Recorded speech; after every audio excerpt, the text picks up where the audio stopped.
क्या यीशु मसीह वाकई खुदा है? आइए इस हकीकत को जानें। मुकद्दस यूहन्ना रसूल की मार्फत लिखी गई इंजील के पहले बाब की पहली आयत में लिखा है, इब्तिदा में कलाम था और कलाम खुदा के साथ था और कलाम खुदा था। बाइबल मुकद्दस में किए गए दावों में से यह सबसे आला और मुकद्दम है। इसका मतलब क्या है? आइए इसको जानते हैं।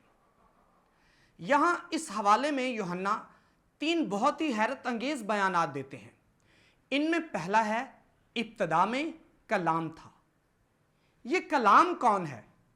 यीशु मसीह।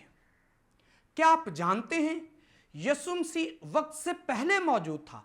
यहां पर इस्तेमाल होने वाले यूनानी लफ्ज का मतलब मुसलसल और अबदी वजूद है।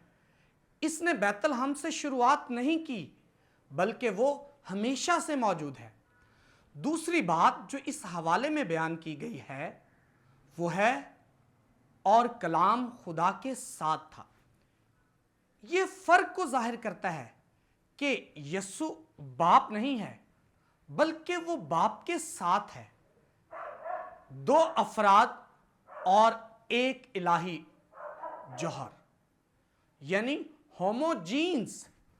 और तीसरी बात यह बयान की गई है, और कलाम खुदा था। यह कोई इस्तारा नहीं है। यूनानी में जो अल्फाज इस्तेमाल हुए हैं उनका मानी ज्यादा वजाहत पेश करता है। यानी खुदा कलाम था।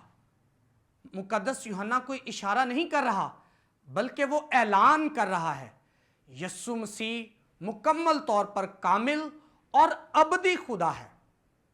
इसका वाज़े मतलब यह है कि तख्लीक से पहले और वक्त से पहले, यानी इब्तिदा ही से, यीशु पहले से ही खुदा के तौर पर खुदा के साथ मौजूद था। यीशु मसीह बाइबल मुकद्दस की कहानी का कोई हिस्सा नहीं है, बल्कि वो इस कहानी का माखिज है। वही तख्लीककार है।